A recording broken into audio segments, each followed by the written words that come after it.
Oi pessoal, eu sou Alessandro e hoje eu vou comentar esse quadrinho aqui, Surfista Prateado Parábola. Pois bem, antes de falar sobre o quadrinho, quero agradecer a Comic Boom que me enviou. Obrigado Comic Boom pelo envio. Lembra galera, Comic Boom, parceira aqui do canal, tem me ajudado bastante aí ao enviar esses quadrinhos, me ajuda a pensar com mais liberdade a curadoria do canal, os quadrinhos a serem comentados.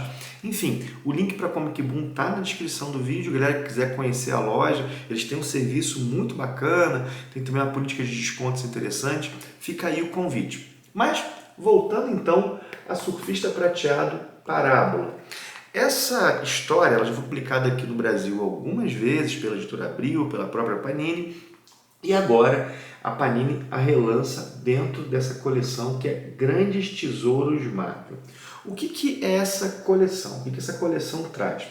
Ela publica ou republica histórias num formato maior. Esse quadrinho aqui é enorme, como vocês podem ver.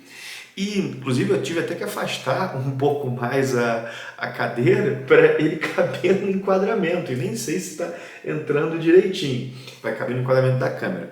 Mas, vamos lá. Esse como eu disse, um quadrinho dessa coleção Grandes Tesouros Marvel. Nessa coleção já saiu outro quadrinho de Surfista Prateado, que é Juízo Final. Inclusive, eu já li, é um quadrinho interessante. Saiu também Doutor Estranho Shambhala, que já tinha sido publicado pela Panini antes. Homem-Aranha, a Pedra Vital e agora Surfista Prateado Parábola.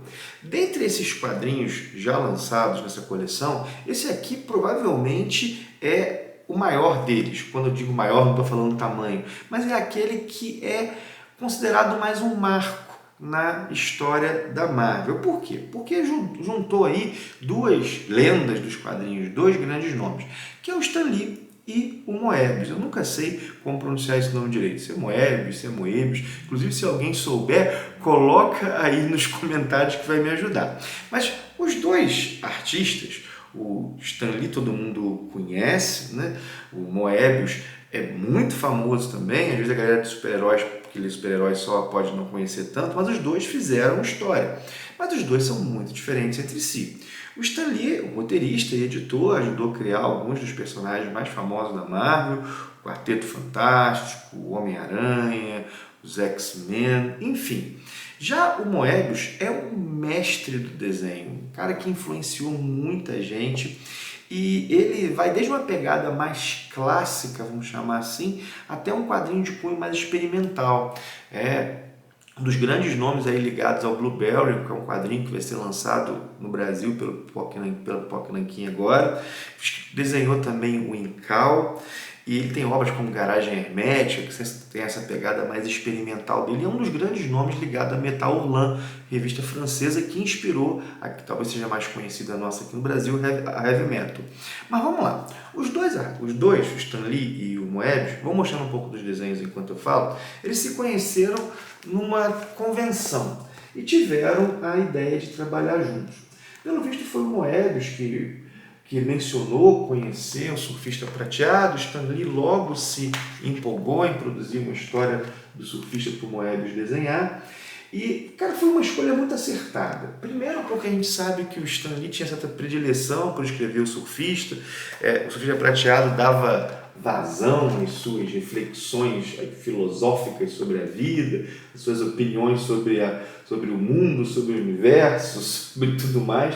Ele colocava na boca desse personagem. E, ao mesmo tempo, o Surfista é um personagem que combina muito com o traço do Moebius. Se eu fosse escolher algum personagem Marvel para o Moebius desenhar, eu escolheria ou o Surfista ou o Doutor Estranho, talvez o Deathlock também. Por que eu digo isso? Porque o Moebius ele tem uma pegada muito boa para cenários de fantasia e ficção científica. Aqui nessa história, o traço dele, assim, nessa história também, mas em várias histórias dele, acho que seria mais justo dizer isso, ele cria uma atmosfera onírica, sabe? Na qual o fantástico e o real se misturam com facilidade. Isso aparece um pouco aqui também. Em Parábola, o que nós temos? Nós temos o Galactus voltando à Terra. O Galactus, o devorador de planetas. Só que dessa vez ele não chega e devora o planeta, não ameaça devorar o planeta. ele se apresenta como um Deus, inclusive está aqui, ó, o momento é meu, o poder é meu, a majestade é minha, e ele se apresenta como um Deus que ele manda seus seguidores abandonarem a moral. Olha só, vai assim, por tempo demais vocês chafurdaram na guerra, suportaram a pobreza e foram acossados pelo crime. Ou seja, ele diz que há uma situação terrível no mundo. Ele constata isso. Isso é uma coisa que todo mundo vai concordar. E vai, em troca de sua adoração, trago-lhes uma nova era. E aí ele promete melhorar o mundo. Só que, na verdade, o que ele propõe, o que ele oferece? Ele oferece o abandono da moral, que as pessoas sigam seus desejos e que assim o mundo seria melhor. Olha só, vim aqui para libertá-los da culpa e das inúteis leis dos homens. Se desejam ser salvos, façam o que quiserem, tomem o que quiserem, não existe nada errado, não existe pecado, o prazer é tudo. Assim falou Galactus. E é claro que isso vai gerar uma convulsão na Terra. E é nesse contexto que o surfista vai voltar. Essa é uma história que ela conversa muito com a tradição judaico-cristã.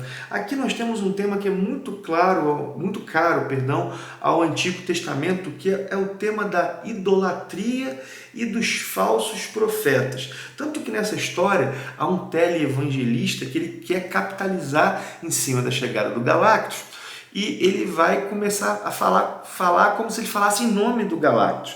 Ele não possui fé, mas ele quer explorar a fé. E há toda uma discussão presente sobre a instrumentalização da religião e como é que essa instrumentalização pode fazer com que a religião se torne perigosa, como é que ela se torne alienadora. E o surfista, ele é como se ele fosse um verdadeiro profeta se voltando contra Galactus, tanto que em vários momentos da história ele fala como deveria ser a divindade verdadeira. Repare, é um tema muito caro ao judaísmo e também ao cristianismo. O Galactus ele não está atacando a humanidade, ele está estimulando para que os homens acabem uns com os outros, para que assim ele possa devorar o planeta, sem quebrar a sua promessa. Ele fez essa promessa na revista do Quarteto Fantástico, né? Que ele nunca mais ameaçaria a Terra. Enfim, é uma história simples e que claramente quer trazer lições. O nome já indica isso, esse nome parábola. Parábola é uma história que ela não se esgota em si, ela pretende trazer um significado que vai para além dela, que conversa com a vida para além dela, que costuma ter, inclusive, assim, um significado edificante. E do que essa parábola aqui fala? Ela fala sobre a instrumentalização da religião, como eu mencionei, ela fala sobre pessoas que anseiam por alguém que resolva todos os problemas dela, essa questão do culto à personalidade. Ela fala de uma humanidade facilmente manipulada e ela fala sobre essa temática da idolatria, como eu mencionei.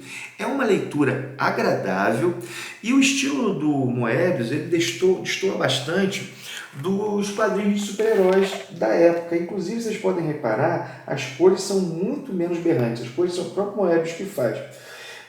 Elas comunicam uma atmosfera de decadência e, repare, esse fato das cores serem menos chamativas me chama a atenção. Por quê? Parece que o Moebius e o Stan Lee estão comunicando um mundo que é menos maravilhoso, um mundo no qual os super-heróis passaram. Né? Essa história aqui, a gente não sabe direito se ela se passa numa realidade alternativa, se ela se passa no futuro do universo Marvel, mas o fato é que de super-herói só sobrou o surfista, e ele vive oculto, ele vive como um mendigo, como um sem-teto. É como se a Era das Maravilhas ou nunca existiu ou deixou de existir. Essa que é a pegada, e as cores, ao meu ver, elas comunicam muito isso. O mundo é menos maravilhoso do que o mundo da Marvel. A referência ao universo Marvel aqui, sim, a ideia de que o surfista foi um arauto de Galactus, essa ideia está presente, que no passado se rebelou contra o mestre, e há a menção, a promessa que o Galactus fez de não consumir mais a Terra. Mas fora isso, nenhuma outra. E o surfista prateado aqui, ele é alguém que ele deseja mais servir do que governar. É alguém que tem esperança e frustração com a humanidade. Enfim, é um gibi muito bacana que eu gostei mais dessa leitura do que quando li pela primeira vez. Mas é um gibi simples, tem todas essas discussões, mas é um gibi simples. O foco não é a ação, embora tem combate do surfista com Galactus, mas a coisa não é resolvida propriamente dito, dizendo assim, pelo poder. Tá aqui, ó, tem ação, mas o grande foco não é esse. Gibi legal, e esse formatão fez a gente olhar aí os detalhes da arte do Moebius, enfim, tá aí. Esse é o meu olhar sobre essa edição de Grandes Tesouros Marvel, que acho que é a primeira que eu comento aqui no canal. Vou pedir então que você faça aquilo tudo que você sabe que youtuber pede, né? Que você curta o vídeo, que você comente, que você compartilhe. O que você acha dessa coleção? Essa coleção causa certa polêmica, mas vamos lá, o que você acha dela? Bota aí nos comentários. Você já leu essa história? Gostou? Não gostou? Você gosta do Moebius? O que você acha dessa parceria com o Stan Lee? Lembra também do link da Comic Boom, que está na descrição. Esse link, a galera, a Comic Boom é parceira do canal, né? Então, se alguém for fazer uma compra, entrar na Comic Boom de maneira indireta, está ajudando o Ministério dos Quadrinhos também. Tem link da Amazon também, se a galera for comprar na Amazon, também entrando pelo link ajuda o canal. Enfim, minha gente, tá aí o meu olhar sobre Surfista Prateado Parábola. Paro por aqui, forte abraço, até o próximo vídeo.